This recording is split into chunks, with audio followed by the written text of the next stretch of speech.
വൈദ്യുതി മന്ത്രി അഡ്വക്കേറ്റ് സണ്ണി ജോസഫിന് സ്വന്തം തട്ടകമായ ഇരിട്ടിയിൽ ആവേശോജ്വലമായ പൗരസ്വീകരണം UDF പേരാവൂർ നിയോജക മണ്ഡലം കമ്മിറ്റിയുടെ നേതൃത്വത്തിൽ നൽകി. വാദ്യമേളത്തോടും DJയുടെ അകമ്പടിയോടെയും നടന്ന സ്വീകരണ പരിപാടി ഇരിട്ടി നഗരത്തെ ആവേശക്കടലാക്കി മാറ്റി. മന്ത്രി പദവി ഏറ്റെടുത്ത ശേഷം ആദ്യമായി ഇരിട്ടിയിലെത്തിയ സണ്ണി ജോസഫിനെ സ്വീകരിക്കാൻ നിരവധി പ്രവർത്തകരാണ് ഇരിട്ടിയിലേക്ക് ഒഴുകിയെത്തിയത്. പേരാവൂരിന്റെ വികസന നായകന് അർഹിച്ച അംഗീകാരം ലഭിച്ചതിന്റെ ആഹ്ലാദത്തിലാണ് UDF പ്രവർത്തകരും മണ്ഡലത്തിലെ വോട്ടർമാരും. UDF നിയോജക മണ്ഡലം കമ്മിറ്റിയുടെ നേതൃത്വത്തിൽ ഇരിട്ടി ടൗണിൽ വെച്ചാണ് പൗരസ്വീകരണവും വമ്പിച്ച വിജയാഘോഷ റാലിയും സംഘടിപ്പിച്ചത്. മുദ്രാവാക്യം വിളികളോടെ 100 കണക്കിന് പ്രവർത്തകർ റാലിയിൽ അണിനിരന്നു.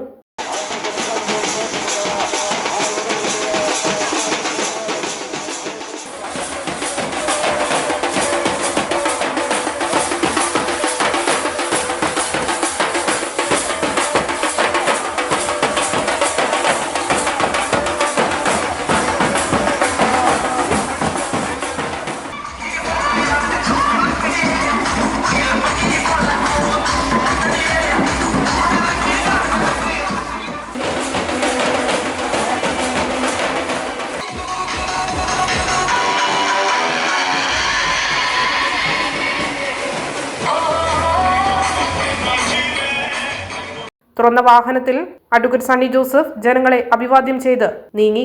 ടൗൺ കേന്ദ്രീകരിച്ച് നടന്ന സ്വീകരണ പരിപാടിയിൽ മണ്ഡലത്തിലെ വിവിധ തദ്ദേശ സ്ഥാപന അധ്യക്ഷന്മാർ, രാഷ്ട്രീയ, സാമൂഹിക, സാംസ്കാരിക രംഗത്തെ പ്രമുഖർ തുടങ്ങിയവരും പങ്കെടുത്തു.